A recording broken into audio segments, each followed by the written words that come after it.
Step into the unknown with Paranormal M, your guide to the mysterious and bizarre. Subscribe, drop a comment if you can, and turn on notifications to uncover stories that will send shivers down your spine. Join me as we navigate the shadows of the unexplained. Are you ready for the adventure? The big black bear my son sees. Hopefully this isn't related to the memes. So here's a little background information about my family. We bought our house 3 years ago when my son was 1. He started talking really well right after he turned 2. His speech went from being 1 or 2 words at a time to short but complete sentences or phrases. I also quit my job away from home to work from home around this time. That was in order to be able to stay with them 24/7. I started teaching English online and nannying a little boy. This is important because the little boy helps validate my son's experiences. I noticed my son has always stared and waved at nothing, and all the other creepy shit babies do, but this was different. One day he started randomly looking down the hallway and whining and crying. I asked him what he was crying about, and he said it's scary. So I asked him what was so scary. He said, "The bear." At this point, I thought maybe he saw one of his stuffed animals in the room that scared him, and he was remembering it. Because you actually can't see into his room from the hallway, so I asked, "Honey, what does the bear look like?" He stared at the same spot for a minute and said, "It's big and black." Unlike a lot of other people, I'm not a skeptic, and I've had a lot of paranormal experiences in my life. So I immediately believed him. He started crying again and ran back towards me. Fast forward like a week and he's been doing this every day. One day I was watching him, a little boy, I was nannying, and he started creeping around the hallway looking at something. My son looked at the same spot and they simultaneously started crying. They both ran to me. This is when I asked my son where it was. He pointed to the hallway. I couldn't see anything, and after a minute he pulled on my dress and said, "Mommy, bear's in there now," talking about the room that was my office back then. So I held both of their hands and walked toward the room. They let go whenever we got there. I went inside the room and again couldn't see anything, meaning that they wouldn't go in there. Instead, they were peering around the doorway crying. Honestly, whatever that thing was starting to piss me off. Scaring my baby and his friend was not cool. I had my mom come over a few days later and we did a cleansing with sage. We also used a candle that you're supposed to blow out at the end to complete the ritual. My mom asked my son to blow it out since the activity seemed to be centered around him. He tried to do it about 5 times and the flame would flicker but would never go out. So we redid the cleansing and he was able to blow it out that time. He saw the bear again every few weeks or months, and we would do a cleansing each time and it would go away, at least temporarily. My son is 4 now, and he'll still randomly mention the bear, especially if he's scared before bed. He'll say something like, "Are you sure there are no monsters, even the bear?"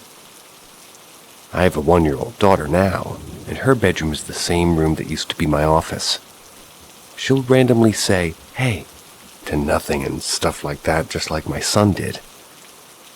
I'm not looking for advice because I'm pretty used to this kind of stuff. I just thought I'd share.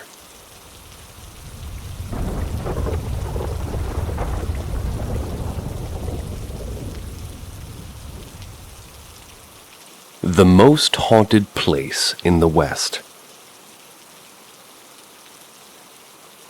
So in Nevada, there's this little park, and below this is Robb Canyon. It's a pretty big canyon. Now this place is just creepy overall. The only dead tree in the area stops the river flow. Residents that live near it act strange, like they're out of a Black Mirror episode. Like we're outsiders. It's been claimed to be the most haunted place in the West. There's some background on this location. Alright, so the story begins this last year in July when me and my friends go to Robb Canyon to give our final say on if it's haunted. But this time we were checking out the park. Upon our arrival, we see a glimmer of something in the light to stumble across one swing just swinging by itself. Now this is creepy and all, but we put it aside. My homie goes to the bathroom and I see him pull a large stick out between the door and the frame. For some reason, he knocked on it and I thought it was stupid, but as he was walking back, he dead froze, then ran over to me. He says the door knocked back. So following this, about 5 minutes later, we heard a very loud "Go!" And being noticeably freaked out, we still stayed. Suddenly, we're being quiet to try and hear the voice. We heard a female moan or bellow through the canyon, followed by that same "Go."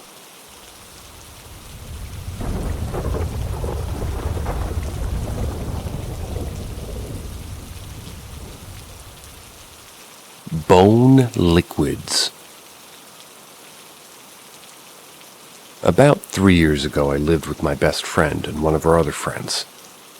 Everything was pretty average. Haunting stuff, the Ouija board, my friends never said goodbye, didn't tell me until after I moved in, rude. The man on the stairs, the horrible nightmares. To me, this is all pretty average inside this house. But this friend of ours was a whole new level. I'll call him Friend B. It started when he tried to learn tarot and other tricks of the trade, including, but not related to, black magic. So one day our friend leaves and she goes to snoop in Friend B's room. Now originally I didn't think that was okay and thought she was being paranoid, until she brought me the notebook. Our names, our old friends, and a bunch of pages with weird symbols written furiously in pencil. The kind of symbols you see in your average witchcraft TV show or summoning circles. A pentacle that was made of broken stick frame and hemp string, one for each of us. Our names are in the middle like a dream catcher for your soul. Now, this was all really freaking weird, but we got his stuff and got it out really quickly. Later, upon investigating and cleaning the room, I find a jar filled with nails and pins I lent to Friend B. But inside this glass jar wasn't just the nails, but animal bones that looked like they'd been broken up to fit inside, as well as a very strange grayish and thick liquid. Smelled absolutely foul, and when I showed it to Grandma, she freaks, asks me where I found it, and then explains that the metal draws out the liquid from the bones. What the fuck? Has anyone heard of this practice? I can't find anything about it, and to this day I don't understand. Grandma didn't give many details behind what it was used for. I don't know what somebody would want to do with something so putrid like that. In case you're wondering, we were good friends, but Friend B got drunk, admitted he hated me for, and I quote, having too many things in common. How weird. I'd like that.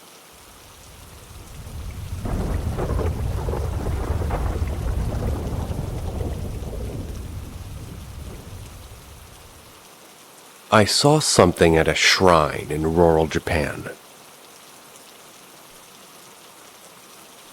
This has been bugging me for a few years now, and as I use Reddit mainly to look up video game help and gifs of animals being derps, I would gladly repost this somewhere else if it doesn't belong here. I'll give some background, but the real question comes in at the 5th paragraph if you'd like to skip to that. No, thank you. I will read all of it. About 3 years ago, my girlfriend at the time and myself took a 2-week-long trip to Japan. The original plan was to visit her grandmother, a survivor of the atomic bomb dropped in Hiroshima. Her dad's family and, well, take a much-needed vacation from a job that really could care less about me. Her father, who had moved to the U.S. in his teens, had always asked about my family history. As a 4th-generation Japanese American with no remaining family in the 1st or 2nd generations, most of my family history had been lost with the deceased. I would ask my father and his cousins, about where our family was from and if we had any relatives back in Japan, but the answers I would get would be vague at best. I'd get answers like, your great-grandfather and eldest granduncle went back to Japan to help rebuild after the war, and that it was thought that we were from the Hiroshima area. No one in my remaining family sought to keep in contact with those who went back. So my ex's father would spend his free time doing research and share information that he could dig up about my family. He found that my family originated in the Wakayama, a city just south of Kobe and Osaka. And what the kanji for my last name looks like. Unfortunately, before we could make the trip, my ex's grandmother had passed away after a long fight with cancer. Eventually, the time came for us to spend some time in Japan, touring everywhere from Osaka to Tokyo all the way down to Yamaguchi and Hiroshima. We spent most of our vacation bouncing from hotel to hotel in major cities, sightseeing places like Tokyo Skytree and the deer that bow in Nara. Being the nerd that I'm forced, being a nerd rather, I forced us to make stops to see the Unicorn Gundam and Akihabara. My ex had a little bit, to say it nicely, she had no interest in. Totally worth it in my opinion. And I agree, a Gundam, that's cool. Our trip finished off with a long Shinkansen, or a bullet train. That was a ride to Hiroshima, where we would spend an early morning seeing some of the buildings that were still standing after the A-bomb and the World War II Museum. After that, we would take a trip into the rural areas outside of the city to stay at her grandparents' home, where we would meet her uncles and their family who took care of us for the rest of the trip.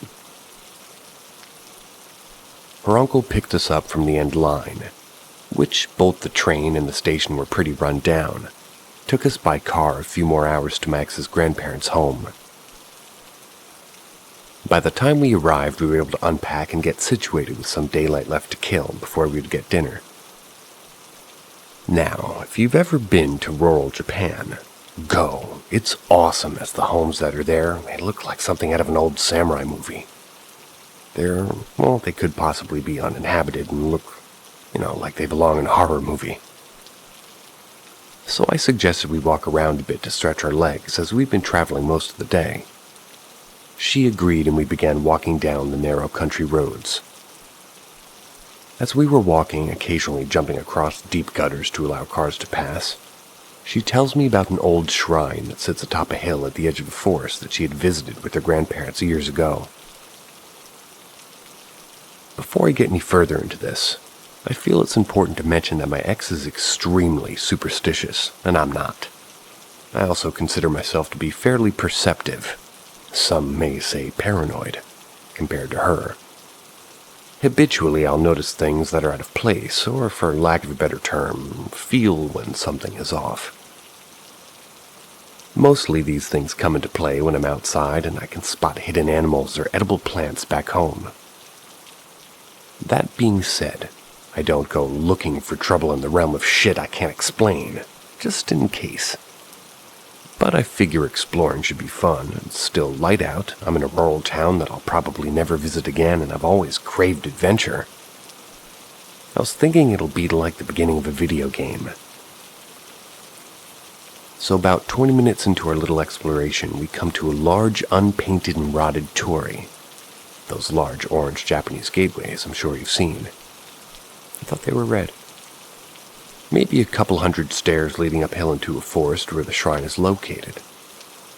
Staring up the steps, something felt off, but I figured it was just the nervous excitement of exploring. I have a fairly athletic build, but my ex was a bit on the chubby side, so as we were making the climb up, she told me she needed a break, but to go ahead as she could tell I was excited. Double-checking to make sure she was okay, with me going on without her, I continued to race up the stairway.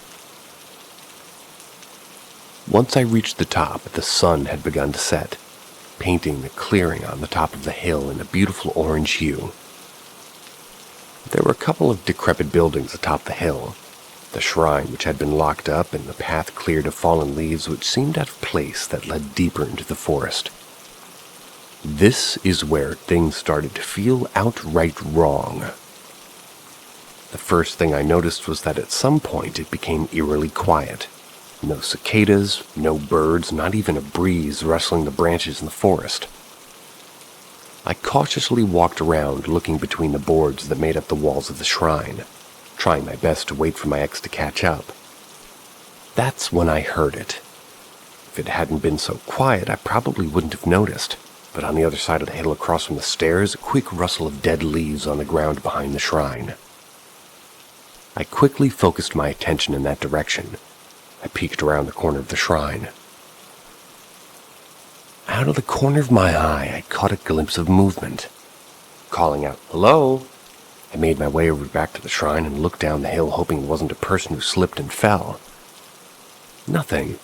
I scanned the small valley, calling out, "Hello, anyone there?" And in hindsight, probably should have called out in Japanese. Duh. The forest remained still. After a few moments, I relaxed, thinking a branch had fallen and I was just being paranoid. Then off to the left of where I was looking, more rustling leaves. I caught another glimpse of it. It was big, maybe 5 or 6 feet long, pure white and ungodly fast. There was no way I would have missed something that large or white when I was looking down the valley. It seemed to just appear out of nowhere. Quickly it bolted behind a small bush and a tree growing next to each other, and again there was only silence. Without breaking eye contact, I called out for my ex, hoping she was close to the top of the stairs and could verify what I saw. Nothing. I could verify, like I said, nothing, so I just called for her again. Still nothing. So I waited, my gaze fixated on the bush and the tree that whatever this thing was slid behind. I debated whether I should throw something toward it, but I was way too unfamiliar with Japan's wildlife to feel safe enough to do so. I didn't want to piss off something I couldn't take in a fight. Waiting for my ex to peek over the staircase, I was fixated on the bush, hoping I could identify whatever that thing was. As my nerves calmed, I came to realize that something that large and white couldn't completely hide in a bush that small. Feeling really uncomfortable, I slowly backed away from the edge of the hill and went to find my ex. She was about 20 steps from the top when I told her we needed to leave, and that I had seen something.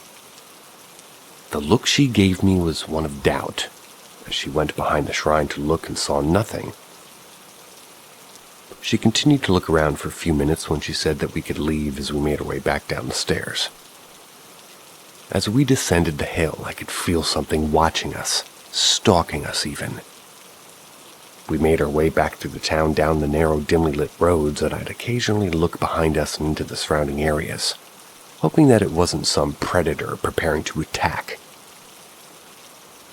After returning to her grandparents' house, we ate dinner with her family and went to bed. That whole night I couldn't sleep. I could still feel something watching us, a feeling that I carried with me until we left the town.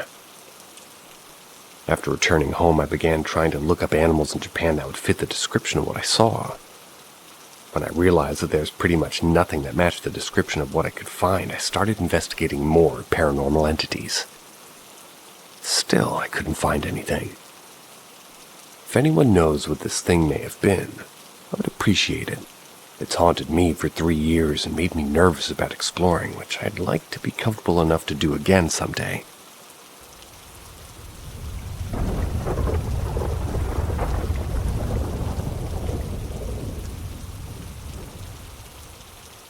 Midnight Ghost Car. This happened to me just last night. And although I still can't really wrap my mind around what happened to me, I thought, why not put this out there and see if anybody else has had this experience. So I'm a hobbyist photographer. I enjoy astrophotography so much, being in winter and the sky usually clears up real nice on late night. So I grabbed my camera gear and headed out of town, looking for the night spot, exploring different areas. It's like part of the fun. So I'm in my car and I head down this dirt road, losing some satellite reception, and I'm getting fuzz. Thinking nothing of it, I switch to FM. Still fuzz. AM, nothing, it was a little strange. So I turn off the radio and I keep heading down the road. I see a couple of red lights ahead of me. They were the tail lights from another vehicle down the road. I was approaching it pretty quickly, and I thought this car might just be lost or just going really slow. So as I was approaching, I couldn't have been more than a couple of meters away to the point where these headlights would have given me a better visibility of the type of vehicle, when all of a sudden it was gone. And that's in all sense of the word. It vanished. Not fade away, just a blink of an eye. I was left in shock that I didn't immediately see what was really ahead of me. It was an end of a road sign right in front of me. I slammed on my brakes. Luckily it was a dirt road and there was very little snow or ice on the road. So I didn't slip, but it was still a close call.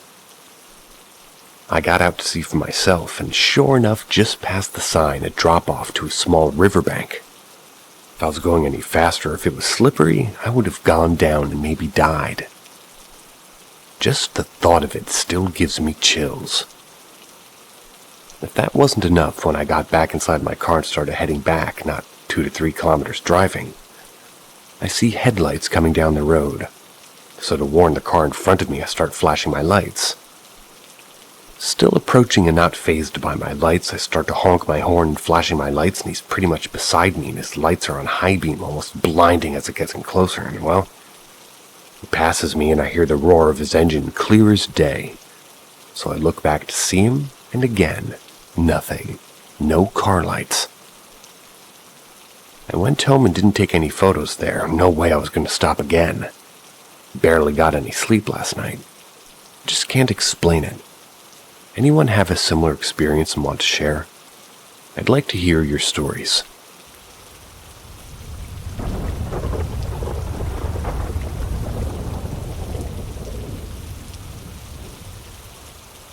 I'm being haunted at yet another school. So I was laid off of work for a couple of months. I was lucky enough to find something temporary as a custodian at my law school. My in-law's school. So for the last week or so, I've been having strange occurrences while working. I can go at my own time and finish whenever, which works out for me. I prefer to work alone anyways. So I started to go in around 8 p.m. and finish around midnight or so. For the first few nights, nothing happened. At least that would set the alarm and lock up behind me, and that would pretty much be it. Then one night about a week and a half ago, I started to hear some noises from down the hall. Footsteps. I was sure I was alone. But with the alarm deactivated, anyone with a key could come in, and teacher or anyone else, the custodians. So I could hear these steps down the hall getting louder, closer to the room I was in. And when it sounded like somebody would have been right at the door, it just stopped. I look out the door and down the halls and call out. No response. I was a little freaked out, but I just brushed it off. Later that same night, I went into another classroom and immediately felt strange. Like a little bit lightheaded, but it was cold. Right as you walk in, you can feel the temperature drop, but it was an eerie feeling I had. I started cleaning and wiping down the desks and putting them in the corner since there was no more school. As I was putting away the last desk, I noticed one of the desks was in the opposite corner of all the others. So I moved it back and went to go grab the mop and bucket that was outside the classroom door. And as I walked back in, I noticed the desk back in the same corner. I left the room, turned the lights off, closed the door, and left the building. I was scared. I know I was alone, but as I exited the building and headed towards my car, I saw the room. The lights were on, and I could see a woman there, clear as day, looking right at me. I wasn't going back there that night. I let several days go by. I was finishing up all the other classrooms, and I would constantly hear footsteps down the hall. My cleaning supplies would be moved from one place to another, and I could feel like there was someone watching me. So uncomfortable. Just last Friday was my last day. I only had 2 rooms left. The one I ran out of and the adjacent room. So I started with the adjacent room. Nothing weird about it until I was just about done. I could hear a faint cry or moaning coming from the hall. And all I can think of is, "You've got to be kidding me." My hair stood up. I froze. About to leave the room, but there's no way I'm going to go out into the hall hearing someone crying. I was 5 minutes. I stood there just listening, and I finally decided it's now or never. Grabbed my cleaning supplies and headed out of the room. Just one step into the hallway and it stopped. Relieved, I turned and locked up the classroom door. The classroom I've been avoiding was untouched, except the one desk I was in and out with no further incidents, thankfully. I was done, my work never needed to go back. I had my mother-in-law over for dinner. She works as a teacher at the same school. So I asked her if she's ever had any strange things happen to her. And she said, oh yeah, she has many staff that she says. Then tells me that there was a cemetery that was moved about 12 years ago that was visible right from the kids' park. And since the move there have been strange happenings in and around the school grounds. So I told her what happened to me while working there, and she starts crying. I wasn't sure why, but she gathers herself up and tells me that about 10 years ago, that was her class, and around that time, she had an EA teacher's assistant. She committed suicide in that classroom. She hanged herself. It was my mother-in-law that found her next morning. I made my mother-in-law cry when I described the woman I saw in the window. It felt horrible, but at the same time I was sad. Probably shouldn't have been afraid. But what can I do? Knowing what I know, I might go back one day.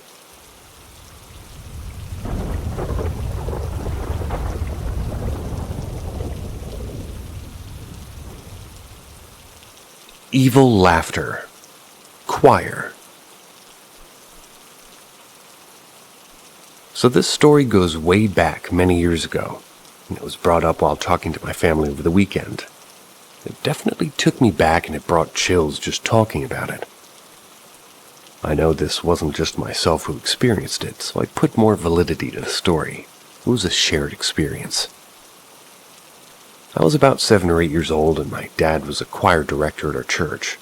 We had about 20 or so people in the group. My mom, my aunt, my uncle, and a couple of my cousins. We would practice usually middle of the week after work hours in the church, and it was just like any other choir practice. I would sit on the benches with the radio and a mic plugged into it. My job was to record them singing, so I would move from bench to bench recording them, getting different angles and playing the tape back so they can see how they sound. So after doing this about 3 times, at least 3 times already that night, it was the last song and the group was going to practice.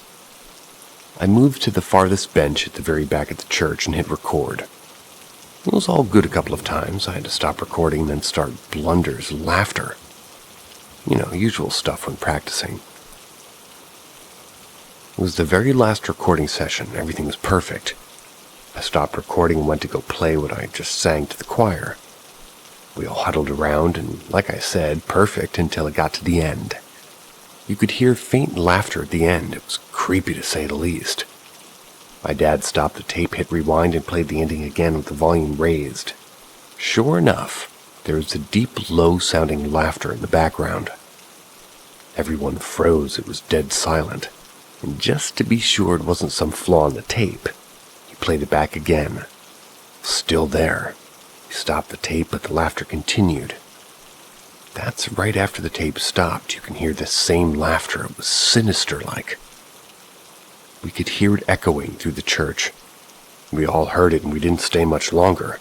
We packed up our stuff and got out of there. I asked my dad whatever happened to the tape. He said he got rid of it. It's too bad. Maybe it was for the better, but whatever that laughter was, I sure won't forget about it anytime soon. Kept me up all night last night just thinking about it, and I've still got the chills.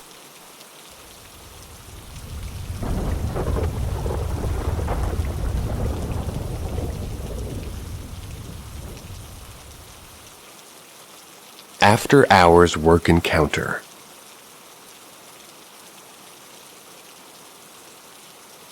This is a fairly recent incident that it's just kind of unnerved my work. I'm a parts assistant manager at a dealership. I work to close every day, and I'm the only one who works the counter for the last hour or so. Strange things happen all the time. Mostly noises at the back parts, nothing too crazy. I figure it's just my imagination half the time, but sometimes parts will fall off the shelves and it'll spook me a little bit and I'll brush it off. Well, just last week I was alone getting caught up on some paperwork, because we're short-staffed at the moment.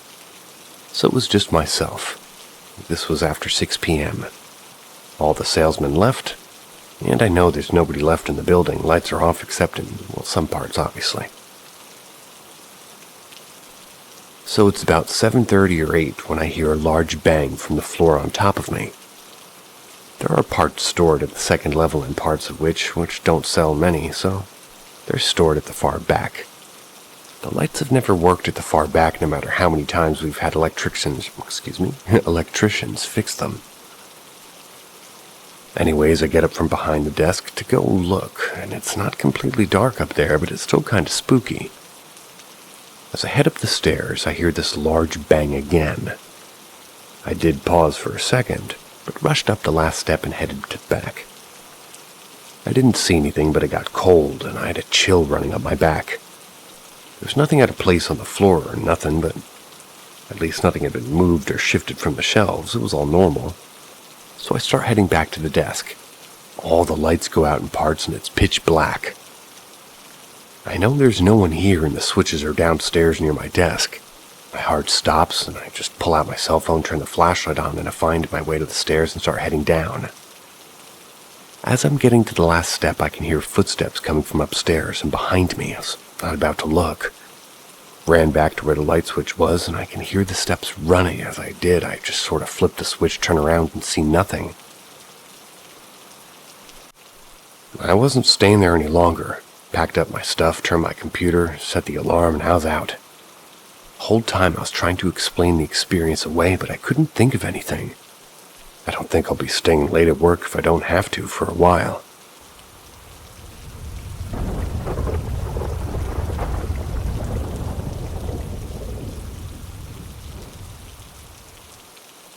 Unwanted spirit. Started about 2 weeks ago now. Small things here and there, knocking noise, hearing footsteps. There's nothing for me to be too worried about. I was usually alone until my wife started to hear things too. That would be when she was alone and also when we were together. I started to get more attentive about it when I, brought my 9-year-old a new tablet. Not even 4 days old. My family and I were all downstairs watching a movie.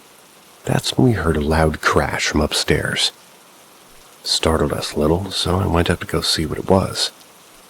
I looked around and found my daughter's brand new tablet on the ground, smashed and face up. Wasn't the only thing either. She had a couple of trinkets and plushies laying in the middle of the floor. Now, from where it fell off, I had to assume there was a small bedside table. I was definitely more upset than scared, but now I had my radar up. It started ramping up the knocking and the footsteps around my house. And as an added bonus, my youngest, she's my daughter of 3, started to talk to something more often and started shouting, "Stop it," or "Don't do that." Then one day I was looking after my aquarium that sits in my living room. My 3-year-old was playing with her toys in the middle of the hall, and I have a clear view of her in her bedroom from where I was standing. If you can imagine looking straight down the hall and looking into her room, the first thing you'll see is her bed.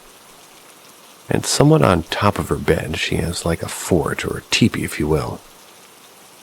Anyways, as I was cleaning the tank out of the corner of my eye, I see the teepee start tipping over. It was tipping onto its side.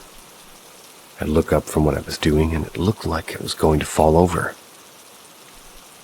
That's when my 3-year-old turns and looks into her room and shouts, "Stop that!" It goes back to its original position. I had chills. I grabbed her and said it was okay. Asked her what she saw and who it was that she was screaming at. She said it was the monster daddy. Now, what was the last straw with me was just on Monday. It was about 10 p.m. and my wife had just put both kids in bed. My littlest one will come in and out of her room to ask for some juice or milk. Maybe she needs to pee or whatever. It was just what she does, and we're used to it. Well, this night, after the many times of her getting out of bed, we finally got her down, or so we thought.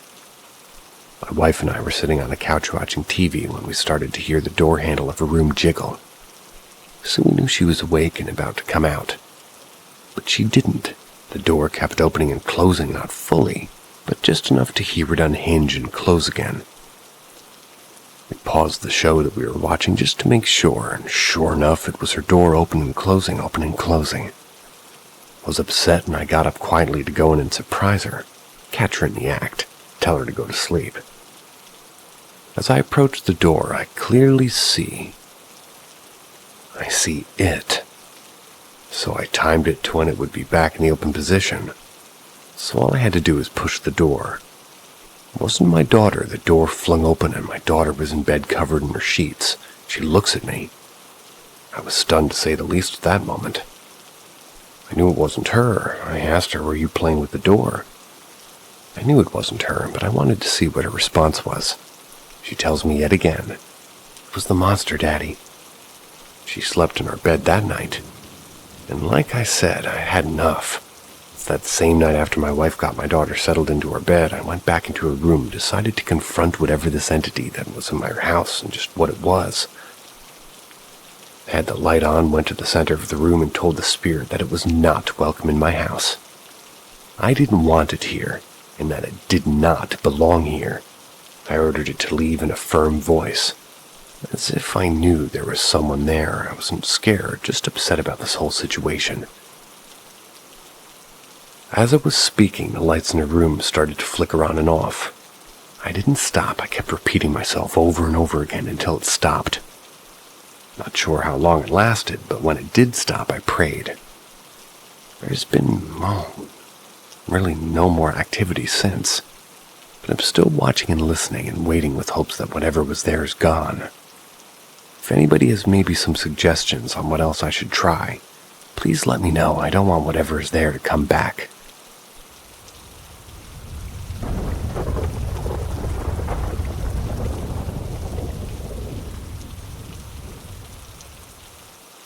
Catholic school haunting. So this account happened several years ago. I was 18 at the time. My father asked me if I wanted to make a little extra money. Of course I said yes, and he got this contract from a school for the summer to clean and get ready for the next year. He had other jobs to do, so I helped him with this one. And of course, he would pay me for the work that I did. I had worked a couple of nights with my dad. He would tell me what to do, where to go, just to get me familiar with the school and show me what keys open what doors. So once I had that down, he would leave me to go do other work while I would stay at the school. I had a morning job. So did my dad. So we would go later at night, like at 8 or 9 to start, and depending on how quickly, I did the job, I'd usually be done at 1 or 2 in the morning. Anyways, this school was big. 3 floors, 2 gyms, and several offices, and a small chapel too. There were crosses everywhere and pictures of Jesus, of course. I never felt uncomfortable.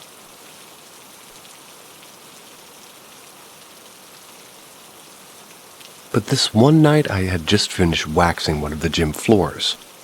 I was alone that one night and my dad would come back and pick me up later. It was about 11:30 and like I said, I had just finished the gym.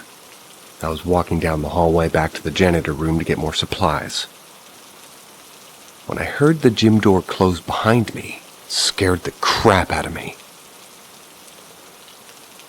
I knew I had propped the door open, but I paid no mind to it. I just went back, opened the door again, and propped it open again, making sure it wouldn't slam shut. Nothing else happened for the next half hour or so, till I heard someone calling my name. It was faint at first, like at a distance. I thought it was my dad. So I waited till I heard my name being called out again, and it was much clearer this time, and it did sound like my dad. I yelled back that I was in the office. I kept cleaning, waiting for him to come my way, and I waited like 5 minutes. But he never came, so I dropped what I was doing and yelled again, "Dad, I'm in the office cleaning." As I was walking down the hallway, that's where I heard him calling me from. That's when I realized it couldn't be him. The doors are locked so no one without a key can get in, and I had all the keys with me. I checked my pocket just to confirm, and sure enough, the bunch of them were there.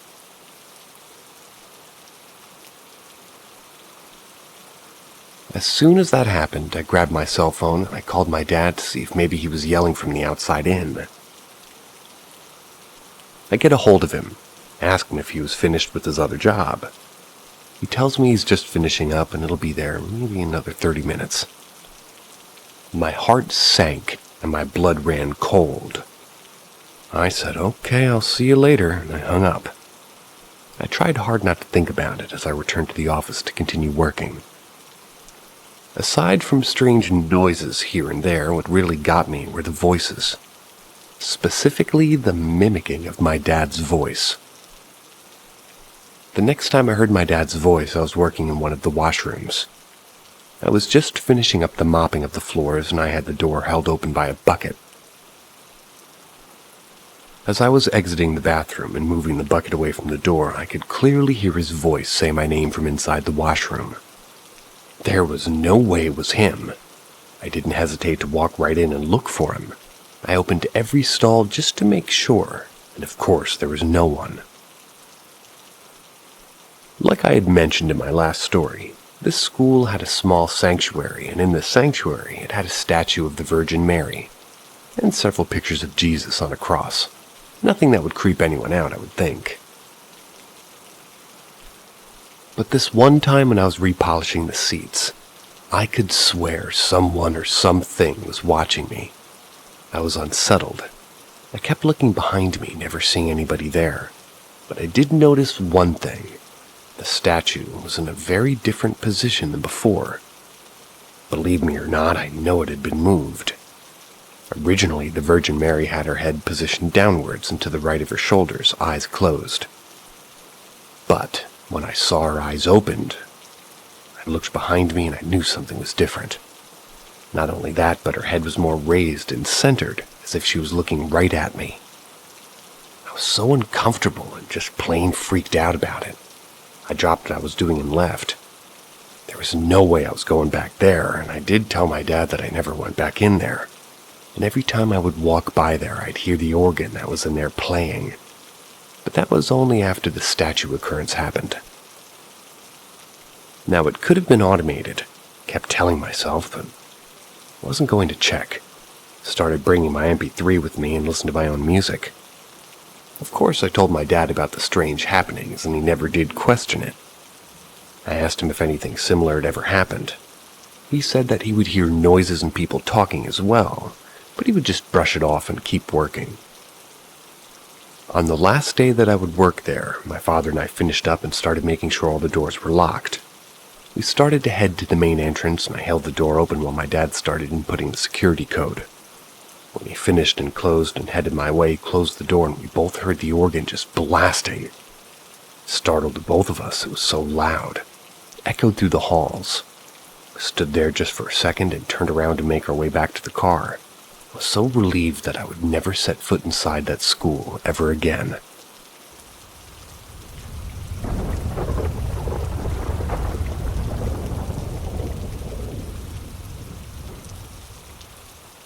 Late night call. This happened to me a couple of days ago. Like most of the people in the world, my cell phone is permanently attached to their hand, as was mine. I keep it charged all day long, and when the battery runs low, I plug it in. Except on weekends. I don't like to be bothered, so most weekends from Friday till about Sunday evening, my phone will be dead, and I'll just will stay that way until I plug it back in on Sunday. Well, this last Friday, my wife and kids were gone for the weekend. I was home alone. No surprise there. Anyways, after work at about 6 when I got home, I had about 15% life left on my phone. My wife knows I won't charge my phone for the weekend, and if she wants to get a hold of me, she could send me a Facebook message. My tablet's always charged, or I'm on the computer playing games anyway. I had dinner, watched some TV, and by the time it was basically 8, my phone was dead. So I threw it on the nightstand. That way I don't have to look at it.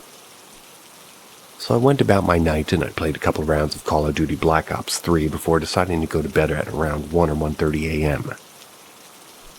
I'm a pretty heavy sleeper, and I'm not one to wake up unless my alarm goes off in the morning. But at around 3 o'clock my alarm did go off. I found it strange. Why would I have the alarm set to go off at 3? I didn't think too much of it, so I laid back in bed and I was just about to shut my eyes when all of a sudden my phone starts ringing. 2 things came to mind when that happened. One, the ringtone wasn't one that I would have had for incoming calls. And the other one obviously being that I knew my phone was dead. I opened my eyes and I can see the brightness of my screen on the wall, so I know I wasn't imagining things. I had a cold chill run down my back as I turned around to reach for the phone to see who was calling. It was no one, and I don't mean an unknown number, I mean it was a white screen with only the slide to answer or decline buttons on the screen. I was already awake and afraid, so whether or not I answered the call, it didn't matter. I picked up and hesitated to put the phone to my ear. I said hello. Didn't get a response, so I said hello again.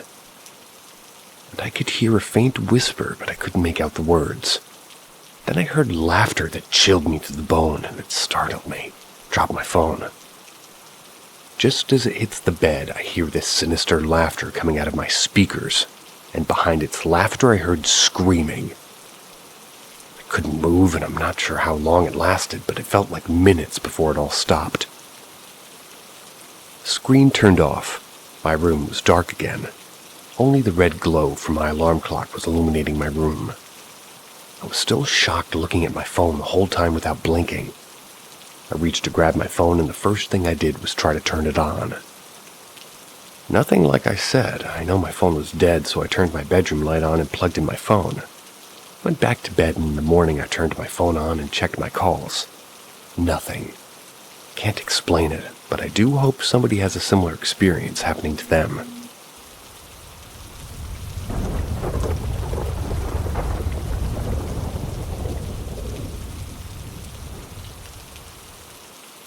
Mexico haunting. This was a while ago, and I was living in Mexico at the time. It happened when I was 15 years old, and it's an experience I won't forget. My family and I had been looking for a place to live, and we were fortunate enough that my aunt had a friend who was renting out the bottom part of her home. It had its own kitchen and bathroom and also a separate entrance. So we had moved in, and it seemed weird, but I never really liked how the place felt. It always kind of had a negative vibe about it. It wasn't long before strange things started happening at that place. Things like the faucet turning on full blast without anyone being home. And we see it running while we're out. Our first thought was maybe it was the owner playing a trick on us for whatever reason. Other occurrences would include things going missing and then reappearing right where they were last. Knocking on the bedroom doors, and this one time while watching TV the volume went from a decent set all the way to max. And not gradually like TVs are supposed to do, but it just jumped all of a sudden, much like it did, or rather like I did when it happened. Now this one night though is where it really scared me. Now my parents had their room, and my brothers and I shared the one just down the hall. It was storming. We had the windows open. My brothers and I went to bed, and after a while finally went to sleep. At about 3 or 4 in the morning, I was woken up by a large crash from within the room. It sounded like a bookshelf falling over and hitting the floor. I jolted up, and there was nothing there, amazingly, though. Both my brothers were asleep. And I at least knew my older brother was for sure, because he snores and snores really loud. It took me a while to calm down and try to rationalize what that sound was. Maybe it was just thunder from outside, I thought to myself. Anyways, as I was finally settling down and ready to go back to bed, I heard a faint whistle coming from outside the window. It was getting closer and closer. Now let me tell you though, that window faces nothing but a cement wall. If that's not creepy enough, the storm I thought had stopped because all I could hear was whistling at that moment. But it was still raining and I could still see the lightning flash through the window. It lasted for what felt like minutes before the whistling finally stopped. I could hear the rain and the thunder. I did nothing about it and didn't wake my parents or siblings up. I just laid in bed till I was able to go back to sleep. I know, so dumb, but I was scared and I was a kid. The next morning, though, my dad did tell us that he came to wake us up after he had made breakfast. But when he got to our door, it was slightly open, but it closed on him. He tried to open it thinking we were playing. He got mad and told us he was banging on the door yelling to let me in. Now, we didn't hear him, we were fast asleep. He told us that he started to push on the door and felt as if somebody was pushing back. My dad finally got tired, and so he rammed the door open, and of course we didn't hear him still. That was when he rushed in, managing to open the door.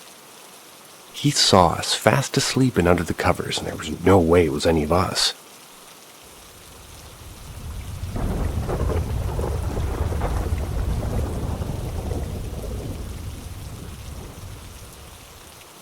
My wife's haunting. Warning, it's kinda long. My wife told me that when she was around 8 years old, she had started having several paranormal happenings in her bedroom. Like her toys would be nicely put away in her toy chest, specifically her dolls. It would be before she would go to bed every night. And when she would wake up, her dolls would be in a row, sitting in an upright position facing her bed. If that wasn't creepy enough, she said that it would escalate, and it was, be to the point where they'd be able to hear footsteps running across her floor.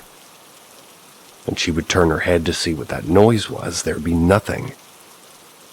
Now this was just the beginning too. Whatever this entity was, it made itself more known.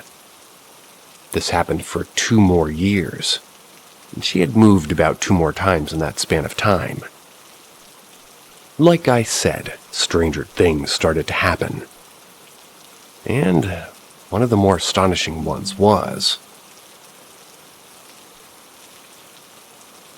well, when she'd be playing at the park waiting to be picked up by her mother, she was usually the last kid around. She started to notice the park equipment would be moving the swings. There'd be no breeze or kids around. It was just plain weird seeing the swing move back and forth as if there was a kid on it. Not long after the park equipment moving by themselves, she started to see a little girl following her, or so she thought. My wife had never seen her before, and she wasn't scared by any means by this little girl. This girl, she said, was not ghostly looking and could see clearly. Only thing was that girl would always be hidden behind something, peeking around the corner or just far away from my wife. So one day she decided to try to talk to the little girl. She saw her at the playground this time and walked around toward the girl. As she moved closer and closer, the girl would start to hide herself behind playground equipment. My wife kept calling at her, saying, "Do you want to play with me?" With no response back and the girl moving away from her, she just gave up and went on with her day. My wife finally told me how she knew that little girl was a ghost.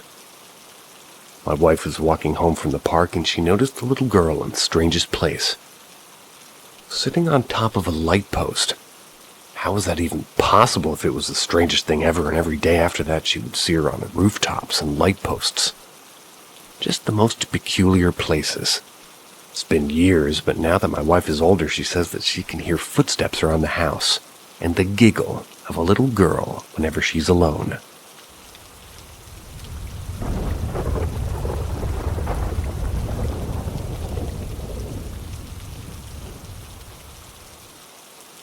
I'm still haunted. I've done research of my house and the area I live in. And sure, people die all the time. I haven't found horrible deaths that have happened in or around my home. So I do assume it has to be me who is being haunted, but it's not every day. It happens every once in a while, but it mostly happens when I'm alone and my wife and daughters aren't home. I have a man cave in my basement, and that's where I spend most of my time when the wife and kids aren't home. I also have very thin flooring, so you can hear a pin drop from upstairs. I mean, there is nothing I can't hear from downstairs. Anyways, this last time that I was alone, I was really freaked out. I was alone watching TV with my dog. That's when all of a sudden my dog, who was laying on my lap, got off and went to the stairs and just sat down, looking up. This wasn't weird. She does it every time she hears someone at the door, so I half expected a knock on my door or the doorbell. Nothing happened, so I paid no attention to it. So I called my dog over, but she looked at me and looked back at the stairs, started to raise some alarms. But again, I chose to ignore it. As I started to turn the volume back on my TV, I heard a large bang from upstairs. My dog got up and started barking up a storm. I got up off the couch, told her to be quiet, trying to calm her down. I picked her up and put her on the couch, and although she stopped barking, she just kept growling and looking toward the stairs. I wasn't scared, so I went up and checked to see what the hell that noise was. And as I went past the kitchen and into the living room, I noticed that my kid's bin of toys was dumped over, and the toys were scattered all over the place. I was a little scared by this point, because this bin was heavy, and not only that, the bin was up against a wall in the living room, and yet some of the toys were even down the hall by my daughter's room. That made no sense, so I quickly picked up all the toys and put everything back in the toy bin. I went downstairs, and as I got to the couch, I heard footsteps coming from the kids' room. But it wasn't one set, it was multiple feet running back and forth. It was at this point where I really felt a chill down my back. So instead of sitting down, I had to make sure there wasn't an intruder in my home. Of course, this wasn't possible. My home alarm was set, so I know nobody could have been in my house. As I made my way to the stairs again, I got to the first step, and the running stopped. But there's a door that blocks the basement to the main door, and it slammed it open quickly and slammed shut. I froze, and this is where I got truly frightened. All of a sudden, I could hear footsteps running down the stairs, and I was at the bottom. Although I didn't see anything, I definitely felt a rush of cold air hit me. This wasn't a light breeze, but it was quick and hard, almost pushing me back. I didn't have the balls to go up, so I just got back to my couch, turned the volume up on the TV, and tried to ignore what had happened. I later went back upstairs to check on all the doors and windows, making sure everything was secure.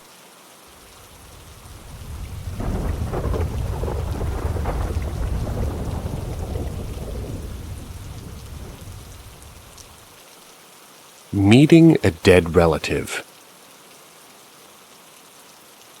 So this happened to me when I was about 13 or 14. It was years back in Mexico. It was at my aunt's house. To get a better understanding of the story, you first need to know the layout of my aunt's house. It's a 2-story house. Has 2 bedrooms upstairs and a washroom.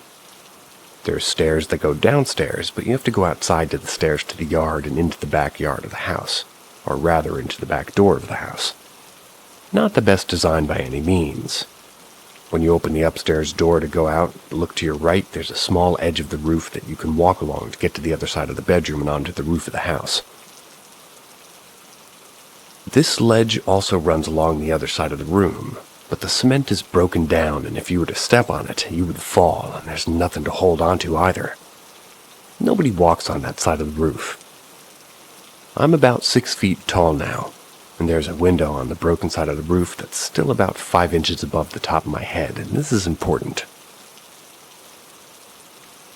So now that you have a somewhat good idea of the layout, hopefully, I can continue with my experience. It was about 2:30 a.m. and I had to go to the washroom, so I got up, headed there, and did my business. I was headed back to bed when I suddenly had a strange feeling of being watched from the window. I froze, suddenly turned my head toward the window, and there I saw a man. He was at the window, and he was an older man, I'd say 50 or 55. It was clear as day, lighter skin with a fancy mustache and black hair. He was also wearing a cowboy hat. Didn't click at the moment that there was no way this guy was that tall, or the fact that it was impossible for him to be standing on a broken side of the roof. He didn't notice me though, and he kept walking.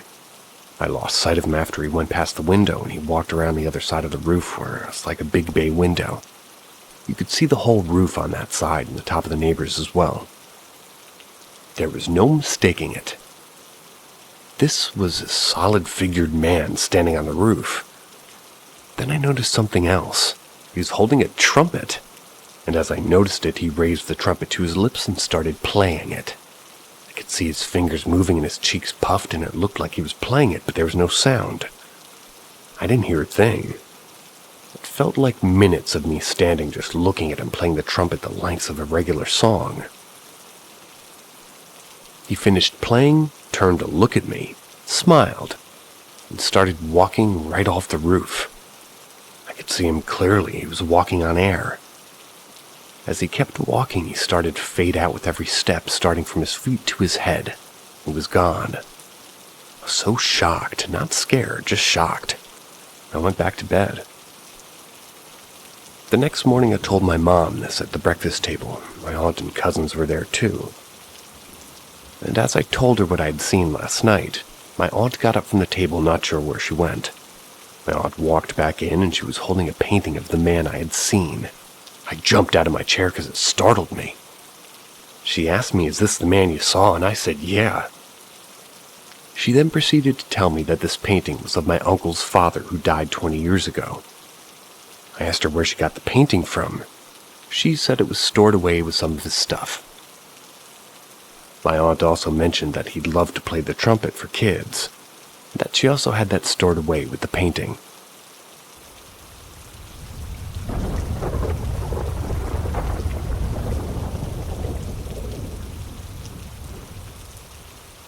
Haunted Hospital, Edmonton. There's an old abandoned hospital in Edmonton called Charles Camsell Hospital. And this happened to myself, my older brother. I'll call him Omar, and a couple of our friends.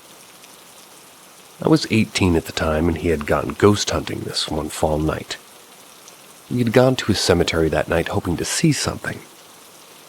We spent about an hour or so, and our friends said that there was this one hospital nearby and said that it was reported to be very haunted. We were getting nothing being at the cemetery, so we said sure, why not? It was still early, it was like 1:30 a.m. We made our way to the hospital, and my brother Omar drove there. It was about 5 minutes away. We pull up to this hospital, and it was fenced off with no trespassing signs posted all over. Now, I don't condone trespassing anywhere. Make sure you get some proper permission before doing any ghost hunts. But we were young and dumb, so yeah. Anyways, when we pulled up and got out of the car, we walked along the fence to see if we could get in somehow. That's when we heard some voices coming from the front entrance of the hospital. So we ducked down and silenced our voices. It was a bunch of teens, roughly the same age as us, who were being escorted out of the place by security. I'd imagine they had, probably many vandals and teens looking for a thrill inside the hospital. So they had security patrolling the area and checking inside the hospital too. It was 2 security guards escorting them out, and they walked them back to their vehicle. We thought this was a great opportunity to get in. No security for a while, we thought, and an open space not 5 feet from us. So we quickly went through the small hole and went in. This place was spooky, I'll tell ya. It was dark. We had flashlights, obviously, and we headed through the main entrance. Decided to go to the hospital floor by floor, starting from the basement. We went through with nothing happening, and it was pretty much a bust.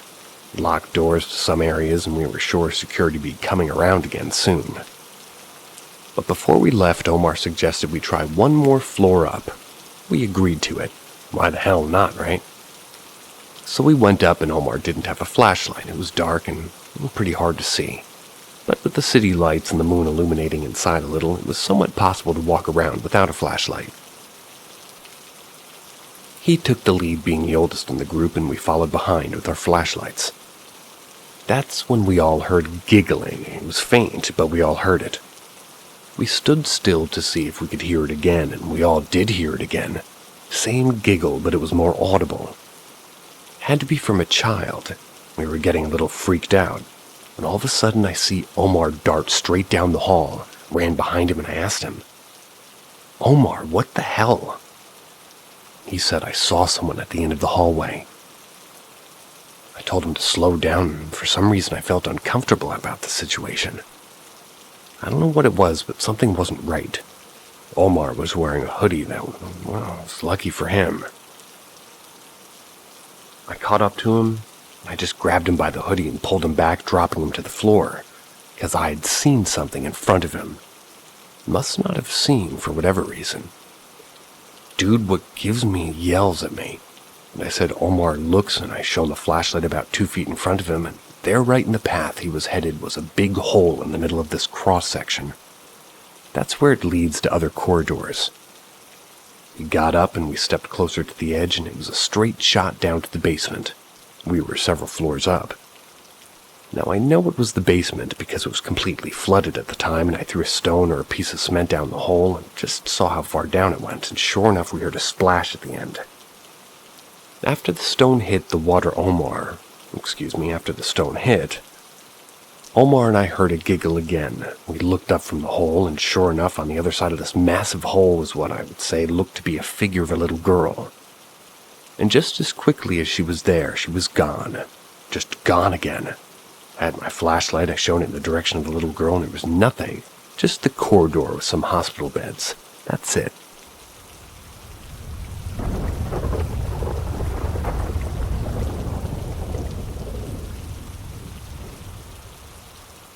Run-in with a duende.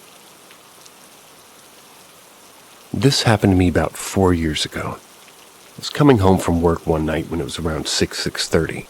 And here in Canada in the winter months, it's nighttime at this point.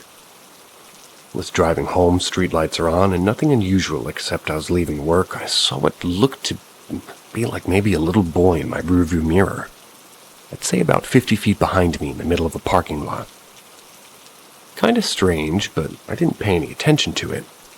And as I was driving home, I saw the same kid, or at that point I thought it was a different kid, about 3 blocks from where my work is. He was just staring at me as I drove by. Had a slight chill and tried not to think much about it, but it was creepy. I only live about 7 minutes from my work, so it doesn't take me long to get back home. I didn't see him again until I was about 2 blocks away this time, and he was under a street lamp. So I got a better look at this kid, and to my surprise, it wasn't a kid at all. In Mexico, we call these creatures duendes.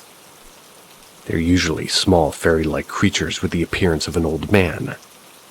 Their heights do vary, but I myself have never seen one to be the size of a child. He looked exactly like an old man, and as I drove past him about to turn the corner, I was freaking out at this point. I just wanted to get home. This thing was following me. As I was on approach to turn the last corner of the house, there he was again. I slammed on my brakes because there it was right in front of my car, just crossing the street. It looked up at me as it was walking past my car, and it gave me the most evil grin I'd ever seen. I was about ready to run him over with my car, but I was frozen in place. As soon as he was on the other side of the street, I gunned it home. But I took one final glance in my rearview mirror to see if he was still behind me. It was gone. It wasn't on the other side of the street or anything. I didn't care, but I was so frightened. Got home, got out of my car, and looked around to see if it was nearby. I was fortunate enough not to see it again. I made sure to look down the street both ways before going into my house. Got in, locked the door, closed the curtain, and tried to forget what I saw. Even my wife knew something had spooked me. I didn't tell her the following day, and I didn't want to scare her at the time. I hope I don't see it again. But I do hope I see you guys again in the comments section. See ya.